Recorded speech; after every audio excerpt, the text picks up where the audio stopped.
রাখি ভাই, আমরা তোমায় বলি নাই। বিসমিল্লাহির রহমানির রহিম। বাংলাদেশ জাতীয়তাবাদী মৎস্যজীবী দল শাহালি থানা শাখা কর্তৃক আয়োজিত 21 দফা 31 দফা বাস্তবায়নে আজকের এই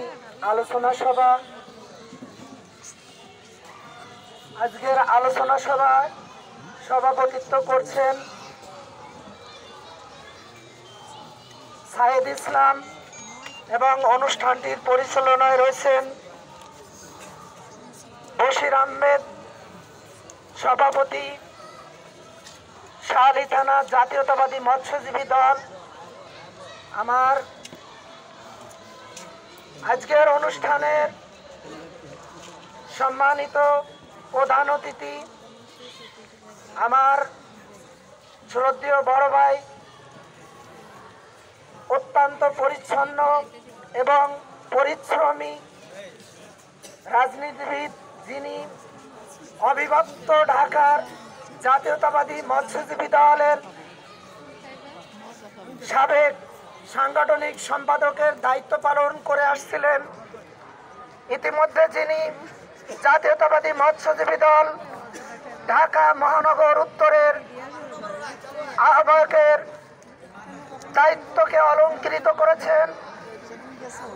আমাদের মাঝে উপস্থিত আছেন এই এলাকার কৃতি সন্তান ৮ নং ওয়ার্ডের সাবেক জনতার কাউন্সিলর, আন্দোলন সংগ্রামে যিনি মৃত্যুর উপত্যকায় দাঁড়িয়েও বাংলাদেশের মুক্তির স্লোগান, এদেশের মুক্তিকামী মানুষের স্লোগান দিয়েছেন আমার অত্যন্ত কাছের ভাই সুলাইমান দান ভাই। এবং আমাদের মাঝে উপস্থিত আছেন শাহালি থানার অন্যতম যুগ্ম আহ্বায়ক মাহবুব আলম ভাই, ছাত্রদল, যুবদল, স্বেচ্ছাসেবক দল, শ্রমিক দল, মহিলা দল, তাঁতি দল, মোটর যান শ্রমিক দল সহ সকলকে জাতীয়তাবাদী মৎস্যজীবী দল ঢাকা মহানগর উত্তরের পক্ষ থেকে সংগ্রামী শুভেচ্ছা এবং বিপ্লবী অভিনন্দন জানাচ্ছি। সংগ্রামী ভাইয়েরা আমার, আসলে বক্তব্য দেওয়ার কিছু নাই। দেশ আজ একটি ক্রান্তিকাল অতিক্রম করছে। আমরা সকলেই জানি, আমরা দীর্ঘ 17টি বছর এই ফ্যাসিস্ট সরকারের আরেকটি কথা না বললে নয়, আমাদের প্রিয় নেত্রী, আপসহীন নেত্রী, যিনি দীর্ঘদিন এই স্বৈরাচারের অত্যাচারের নির্যাতনের শিকার হয়ে মিথ্যা মামলায় কারাবন্দী ছিলেন। আজকে ইনশাআল্লাহ আমরা আন্দোলন সংগ্রামের মাধ্যমে তাকে আজকে বিদেশে চিকিৎসার জন্য ব্যবস্থা করতে পেরেছি। এর জন্য মহান আল্লাহ পাকের কাছে শুকরিয়া আদায় করি, আলহামদুলিল্লাহ। এবং আমাদের এই মিরপুরের অভিভাবক এই মরহুম এস এ সিদ্দিক, এই মরহুম এস এ খালেক সাহেব, তিনি কিছুদিন আগে আমাদের মাঝ থেকে বিদায় নিয়েছেন। আমরা এই অনুষ্ঠান থেকে তার আত্মার মাগফিরাত কামনা করছি এবং দোয়া করছি। আমরা সবাই দোয়া করব ইনশাআল্লাহ, আল্লাহ পাক তাকে যেন জান্নাতুল ফেরদাউস নসিব করে। সংগ্রামী ভাইয়েরা আমার, যে কথাটি বলতে চাচ্ছিলাম, প্রিয় নেত্রী, আপসহীন নেত্রী, দেশনেত্রী বেগম খালেদা জিয়া, আমাদের শহীদ রাষ্ট্রপতি জিয়াউর রহমান শাহাদাত বরণ করার পর তিনি এই একজন গৃহিণী থেকে এই জাতীয়তাবাদী দলের একজন কর্মী হিসাবে মাঠে নেমেছিলেন। এই দায়িত্বভার গ্রহণ করে মাঠে নেমেছিলেন। দীর্ঘ 9টি বছর স্বৈর শাসক এরশাদের বিরুদ্ধে আন্দোলন সংগ্রাম করে শেষ পর্যন্ত তিনি বাংলাদেশের ক্ষমতা অধিষ্ঠিত হয়েছিলেন এবং তারপর বিভিন্ন ষড়যন্ত্রের শিকার হয়ে আওয়ামী লীগ ক্ষমতা এসে একের পর এক এই বাংলাদেশকে, এই বিএনপিকে ধ্বংস করার জন্য বারবার চক্রান্ত করেছিল। এটা আমরা সকলেই জানি, এটা অনেক পুরনো কথা। যাই হোক, এই ফ্যাসিস্ট সরকারের কবর বাংলাদেশের মাটিতে এদেশের সাধারণ জনগণ দিয়েছে। ইনশাল্লাহ, আলহামদুলিল্লাহ। এখন আমাদের উপরে গুরুত্বপূর্ণ দায়িত্ব, আমাদের দলের senior vice chairman Tarique Rahman আমাদের মাঝে নেই, তিনি বাইরে থেকে এই ফ্যাসিস্ট সরকার আন্দোলনের নেতৃত্ব যেমন দিয়েছেন, আজকে বাইরে থেকেও এই 31 দফা বাস্তবায়নের দায়িত্বভার এদেশের বিএনপি অঙ্গ সংগঠন সকলের দুই কাঁধে তুলে দিয়েছেন। আমাদের সকলকে একটি কথা চিন্তা করতে হবে।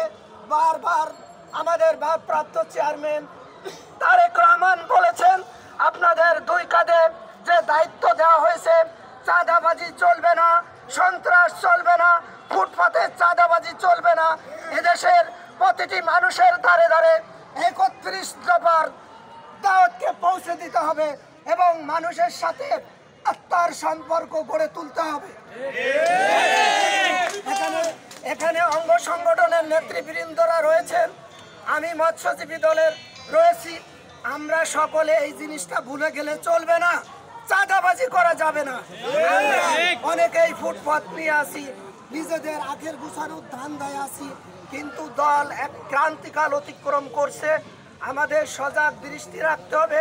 একদিকে আওয়ামী লীগ আমাদের শত্রু, কিন্তু বর্তমান যে সরকার রয়েছে, আমাদের আশপাশে যে দলগুলো রয়েছে, নতুন পুরাতন মিলে সবাই মিলে চেষ্টা করছে বিএনপিকে কোলছাসা করে রাখার জন্য। সব কিছুকে ভুলে গিয়ে আমরা যেরকম দীর্ঘ 17টি বছর গুলির মুখে বুক পেতে দিয়েছি, কিছুকে ভয় পাই নাই।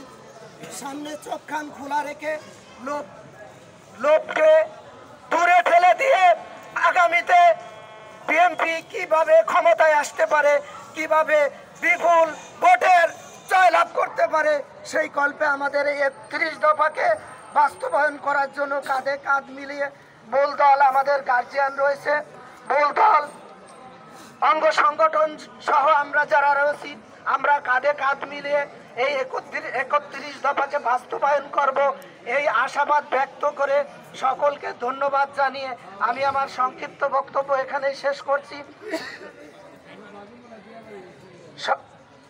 আমাদের মাঝে ইতোমধ্যে উপস্থিত হয়েছেন ঢাকা মহানগর উত্তরের অন্যতম নেতা ইঞ্জিনিয়ার আব্দুল মালেক সুমন ভাই, আমাদের মাঝে উপস্থিত আছেন দারুসালাম থানার বিপ্লবী সভাপতি সিরাজ ভাই, আমাদের মাঝে ইতিমধ্যে উপস্থিত হয়েছিলেন মিরপুর থানার আহ্বায়ক আরিফুল ইসলাম রিপন এবং মিরপুর থানার সংগ্রামী সাধারণ সম্পাদক নবীর হোসেন।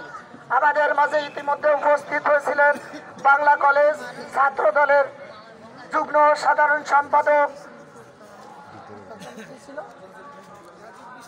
রাজীব বিশ্বাস সহ পরে যারা আসছেন তাদের সকলকে অসংখ্য ধন্যবাদ জানিয়ে আমি আমার সংক্ষিপ্ত বক্তব্য এখানে শেষ করছি।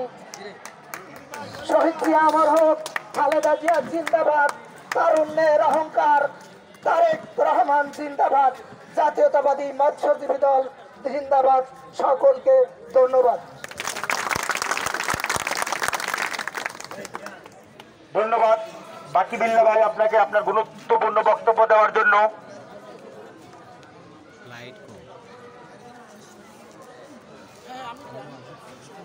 আমাদের সামনে এখন গুরুত্বপূর্ণ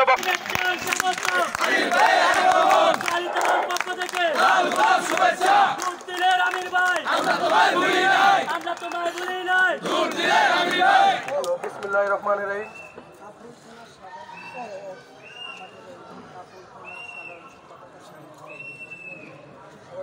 থানার সাধারণ সম্পাদক মৎস্যজীবী দলের দুলাল ভাই আমাদের অনেক উপস্থিত আছেন। যাক, আজকে শাহালি থানা কর্তৃক আলোচনা সভায় 31 দফা বাস্তবায়নে আলোচনা সভায় আজকের যে অনুষ্ঠানের এখানে আমাদের উপস্থিত আছেন আমার প্রধান বক্তা, আমার ঢাকা মহানগর উত্তর মৎস্যজীবী দলের সদস্য সচিব বাকি বিল্লা। এখানে আমাদের মাঝে উপস্থিত আছেন আমাদের মূল দলের শাহালি থানা নেতৃবৃন্দ, আমাদের ছাত্র দল, যুব দল, মহিলা দল, তারপরে তাঁতি দল তারপরে সবাইকে আমার পক্ষ থেকে সালাম। এখানে আমার সবচেয়ে ভালো লাগতেছে আমাদের মাঝে উপস্থিত আছেন ওই ওয়ার্ডের জনতার কাউন্সিলর দেওয়ান সালমান ভাই। আমার দেওয়ান সালমান ভাইয়ের সাথে আমার একটা জিনিস মনে পড়ে, আমি 2000 সাল পর্যন্ত, আমি 99 সাল পর্যন্ত ছাত্রদল করতাম, আমি জগন্নাথ ইংলিশ অনার্স করে। তারপরে যেমন 99 সালে আমি মৎস্যজীবী দলের সাধারণ সম্পাদক হিসাবে রমনা থানা যখন দায়িত্ব নেই, এই চৌধুরী আলম ভাইকে দেখলাম যেইভাবে চালাচ্ছে, এই সেমটা আমাদের সালমান ভাই প্রত্যেকটা অঙ্গ সংগঠনকে সে সমান মর্যাদা দেখতো, সমানভাবে দৃষ্টিকোণ দেখতো, সমানভাবে শাসন করত, সমানভাবে আদর করত। যে কোনো প্রোগ্রামে কোনো অঙ্গ সংগঠন যদি কোনো ভুল করে সমানভাবে কাউকে বিভাবতা আচরণ করতো না। আজকে সে আমাদের জনতার কাউন্সিলর আমাদের সোলামান ভাইকে দেখে সেই চৌধুরী আলম ভাইয়ের কথা মনে পড়ে। আপনারা অত চৌধুরী আলম ভাই কি চিনেন? রমনা থানার আমার আইকন ছিল, কিন্তু আন্দোলন কি তার লোকে থেকে আমি ছাত্রদল করার পরও ওনার থেকে যা শিখছি এটা বলার মতন না। সেই কপিটা সলমান ভাই আমার চৌধুরী আলম ভাইয়ের মতন, আল্লাহ ওনাকে সুস্থ রাখ, ভালো থাকুক। যাক, সবাইকে আমার পক্ষ থেকে আসসালামু আলাইকুম। আজকের যে 31 দফা আমাদের নেতা যা বলছে, তার আগে আমাদের শহীদ প্রেসিডেন্ট জিয়াউর রহমানের 19 দফা সম্বন্ধে আমাদেরকে ধারণা সবারই মনে আছে। এই 19 দফায় বাংলাদেশকে স্বনির্ভর করছিল 19 দফা। যাক, এখন বর্তমান যে 31 দফা আমাদের নেতা দিয়েছে, 31 দফা মানি একটি সুন্দর নির্বাচন, 31 দফা মানি একটা সুন্দর বাংলাদেশ, 31 দফা মানুষকে শান্তিভাবে কিভাবে চলতে হয়, 31 দফা মানি কাউকে জোর করে কোনো কিছু আদায় করা যাবে না, 31 দফা মানি সবার মন জয় করতে হবে আদর দিয়ে, ভালোবাসা দিয়ে এবং জোর দিয়ে না। 31 দফা আমরা যদি অনুসরণ করি এই দেশের কোনো অরাজকতা থাকবে না। যেমন আমাদের একটা কথা আছে, ইসলাম যদি কেউ মানে এই পৃথিবীতে কখনো কেউ যুদ্ধ হবে না, তারপরে হচ্ছে। তারপরে আমাদের 31 দফার দায়িত্ব আমাদের পোষায় দেওয়ার দায়িত্ব হলো আমাদের বিএনপি আমরা যারা করি, আমাদের মূলদল সে অঙ্গ সংগঠন সবাই আমাদের 31 দফা প্রত্যেকটা মানুষের কাছে পৌঁছাই দিতে হবে। এই 31 দফা আলোচনা করলে কিন্তু সারা দিনে শেষ হবে না, শুধু একটি করে পয়েন্ট বলা যাবে। কিন্তু 31 দফা কিন্তু অনেক কঠিন ব্যাপার। যেমন ছাত্র আন্দোলনের পরে ছাত্রদের যেমন সাজ্জিদ আব্দুল্লাহ ওরা বলছিল তারা কিছু 31 দফা নিয়ে কথা বলছে, তো তার প্রমাণ এটা আমাদের দেখার দেখি বলতেছে। আর ভুলে গেছে 31 দফা 2023 সালে জুলাই মাসে তার প্রমাণ এটা দিচ্ছে। তোমরা সাকসেস হয়েছো 2024-এর আগস্টে। যাক, তোমাদের একা ফসল না, এই 17 বছরের বিএনপির সবারই ফসল। এই সরকারকে পতন করার জন্য এই মাঠে আমরা যেভাবে ছিলাম এই 17 বছরে, বিএনপি করা মানে অপরাধ, বিএনপি করা মনে হচ্ছে আমরা রোহিঙ্গা, বিএনপি করা মানে এই দেশে আমাদের এই দেশে জায়গা নেই। এটা সত্যি কথা। অনেক দোকানদার আমাদেরকে দেখলে কথা বলতো না, কথা বললে ছাত্রলীগ যুবলীগ তাদেরকে ধরে নিয়ে যেত, পুলিশ ধরে নিয়ে যেত। অনেক কাছের লোক আমাদের সাথে কথা বলতো না। এখন যখন লাভ দিয়ে দোকান থেকে নামে খুব কষ্ট হয়, এতদিন তোরা আমাদের সাথে কথা বলছ নাই, এখন জড়ায় ধরে। এখন আমাদের সবাই এই অনুপ্রবেশ নিয়ে এখন আর তারা সবচেয়ে বেশি অনুপ্রবেশের কোনো না কোনো মাধ্যমে ঢুকতেছে। এটা বলতে হবে আমাদের বিএনপির একটা অঙ্গ সংগঠন যে নামে হোক, কোনোরকম যদি একটা অনুপ্রবেশ ঢুকতে পারে সে দুর্নাম করলে কিন্তু আমাদের বিএনপি দুর্নাম হবে। এটা কিন্তু আমাদের সাবধান থাকতে হবে। আমাদের লোক যা ছিল, আমরা 17 বছর আন্দোলন করছি না, আমরা 10 জন নিয়েও তো মিছিল করছি 28 অক্টোবরের পরে, কিন্তু আমাদের এখন লোকের প্রয়োজন নেই। এখন প্রত্যেকটা লোক আমাদেরকে ভালোবাসতে হবে, ভালোবাসা দিয়ে লোক আদায় করতে হবে। আমাদের মিছিল মিটিং আইতে হবে সেটা বড় কথা না, মিছিল মিটিং অনেক করেছি, আগে করেছি, এই 17 বছর করা কিন্তু এক না। কিন্তু আর সবচেয়ে বড় কথা হইল আমাদের যে 31 দফা যদি সাকসেস করতে হবে সরকারকে কিছু করতে হবে। এই সরকার এখনো পর্যন্ত আওয়ামী লীগের শাসন, দুঃশাসক বা প্রশাসন এখনো কিন্তু জায়গা মতন বয়ে রয়েছে। এই জন্য কিছুদিন আগে সচিবালয়ে আগুন লাগে, কেন জানি না, এটা কেন ওই সরকার চেঞ্জ করে না, এটা আমার সন্দেহ হচ্ছে। এটা কেন সন্দেহ হচ্ছে, প্রত্যেকটা মন্ত্রণালয়ে 3টা করে সচিব চেঞ্জ করলে কিন্তু অনেক কিছু পরিবর্তন হয়ে যাবে। যেমন 18, 17, 13 BCS, 15 BCS এর ওখানে অনেকে বসে রয়েছে ভালো লোক। শেখ হাসিনা কিন্তু ভালো লোককে পছন্দ করতো না, শেখ হাসিনা পছন্দ করতো যে মিথ্যা কথা বলে মিথ্যাবাদীকে পছন্দ করতো, যে খুন করতো খুনিদেরকে পছন্দ করতো। হরতালে শেখ হাসিনার কত লোক মরে না কেন? আর আমার নেত্রী হরতালে কেউ আহত হোক সেটা কোনোদিনই কাম্য ছিল না। আমি ছাত্রদল করে আসছি, রাজনীতির বয়স 89 থেকে করতেছি, প্রায় 36 বছর, কখনো ম্যাডাম থেকে দেখি না কোনো হরতাল বা কোনো কিছুতে কেউ যেমন কষ্ট পায় এটা যেমন না করে। আর শেখ হাসিনা কত হরতাল হলে লোক মরে না কেন, তোরা কিসের হরতাল করো? শেষ হয় রক্ত, তার বাপও যেটা চাইছিল। আসলে তো দেশকে তারা ভালোবাসে না। যেমন যে শেখ মুজিব যেরকম এই দেশকে ভালোবাসে না, ইন্ডিয়াকে ভালোবাসছে। ইন্ডিয়া যেভাবে বলছে 7 দফা তাই এইভাবে পালন করছে। ঠিক শেখ হাসিনা আসলে আমাদের দেশকে সে ভালোবাসে না, সে ভালোবাসে ইন্ডিয়াকে। ইন্ডিয়ার বাস্তবায়ন করার জন্য সবকিছু সে করছে।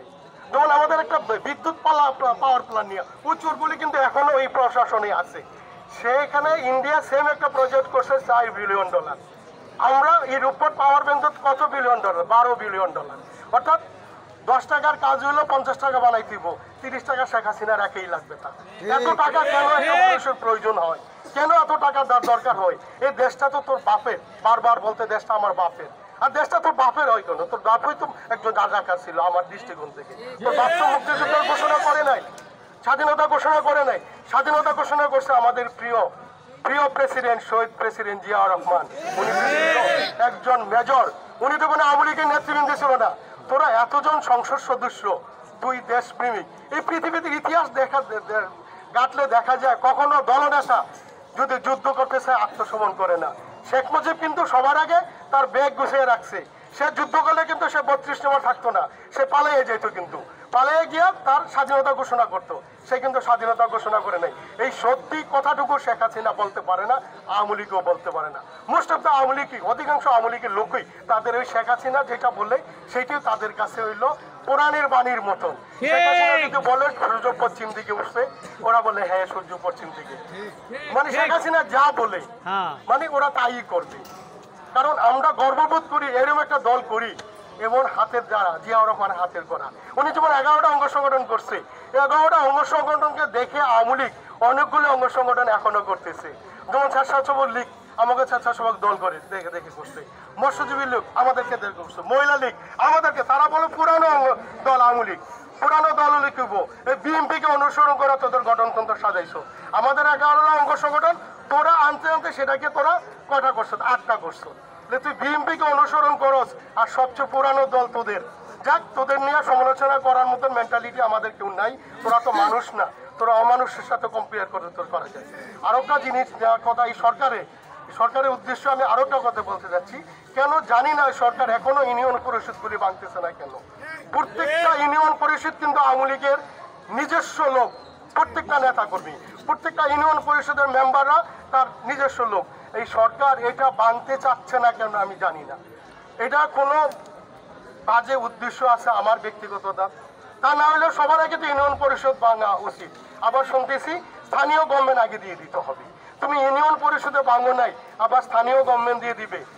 যাক, আপনারা যা চিন্তা করতেছেন এই বাংলার মানুষ সেটা খাবে না, বাংলার মানুষ এটা কখনো খাবে না। আপনারা এখনো সাবধান হয়ে যান। আমি কাউকে উদ্দেশ্য করে বলতে চাচ্ছি না, তারপরে বলি আপনারা দেশটাকে একটা সুন্দর নির্বাচন দিতে হইলে আপনারা প্রশাসনগুলি চেঞ্জ করতে হবে। এখনো প্রত্যেকটা ডিস্ট্রিক্টের ডিসি আওয়ামী লীগের দোসররা, এখনো প্রত্যেকটা মন্ত্রণালয় আওয়ামী লীগের দোসরা বসে দিচ্ছে। এগুলি দ্রুত চেঞ্জ করেন। অনেক ভালো লোক বসে রাখছে, তাদেরকে নিয়ে আসেন। বয়স না থাকলে তাকে বয়স বাড়ে চুক্তিভিত্তিক নিয়োগ দেন, দেশটাকে একটা ভালো দেশ শাসন দিয়ে দেন। এই 17 বছর আওয়ামী লীগ যা করছে, আমি কিন্তু 20তম বিসিএস দিছি। সেখানে আসলে ওই আওয়ামী লীগের কোশ্চেন এসটিএম বলছিল তোমরা শুধু এমসিকিউ রিটিন দিয়ে আসো, ছাত্রলীগ করলে আর তোমাদের বাইবা লাগবে না। কেমন কথা, একটা দেশকে তারা ছাত্রলীগ হইলো বানাই দিতে পারে প্রশাসন খেটা। আমাদের কিন্তু এটা কখনো ছিল না। আমি বাইবাতে আউট হয়েছি, পরেরবার আর বাইবা দিতে পারি নাই, বয়স হয় নাই।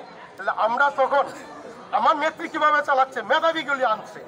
যেমন যে শহীদ প্রেসিডেন্ট জিয়াউর রহমান যেমন দেশের হাল ধরছে, উনি কিন্তু তখন উনি কে ভালো কে মন্দ এটা বাছাই করার থেকে সবচেয়ে বেশি ভালো একটা মানুষ বুঝছে, যাকে সমাজে সবাই মানে। আপনারা যদি ওই 76, 77 বা আমাদের বিএনপির প্রথম দুইটা কমিটিগুলি দেখেন, একটা ইউনিয়ন থেকে শুরু করে সারা বাংলাদেশে যদি দেখেন, প্রত্যেকটা ইউনিয়নে, প্রত্যেকটা থানায়, প্রত্যেকটা জেলায় ভালো লোক আসছে এই শাসন করে অল্প দিনে। উনি যা করছে, যেমন পৃথিবীর ইতিহাসে আরো একটা বিরল ঘটনা উনি ঘটাইছে। মাত্র 18 মাসে 1200টি খাল খনন নতুন করে করা সম্ভব। এটা জিয়াউর রহমান ছাড়া পৃথিবীর ইতিহাসে কারোর সম্ভব হইতো না। এই একটা অনুন্নত দেশের ভিতরে অল্প সময়ের ভিতরে কেন করছে? খাদ্য স্বয়ংসম্পূর্ণ করার জন্য। তখন আমার মনে পড়ে, হঠাৎ করে গড়ে বাড়িয়ে দান পড়ে গেছে, মানে ইরি দান প্রথম শুরু করছে উনি ওই খাল খনন করি এই খাদ্য কর্মসূচি স্বয়ংসম্পন্ন করছে। এখন শেখ হাসিনা কয়, শেখ হাসিনা সবাইকে খাওয়ায়, আর খাওয়ানোর মালিক তো আল্লাহ। যেমন একটা কথা শেখ রেহানা শেখ হাসিনা বলে, আপু তুমি 18 কোটি লোককে খাওয়াও রোহিঙ্গার উদ্দেশ্যে বলে, বাকি 10 লাখ লোককে খাওয়াইলে তোমার কি হবে? ওই মহিলা, তুই খাওয়ানোর কে? খাওয়ানোর মালিক তো আল্লাহ।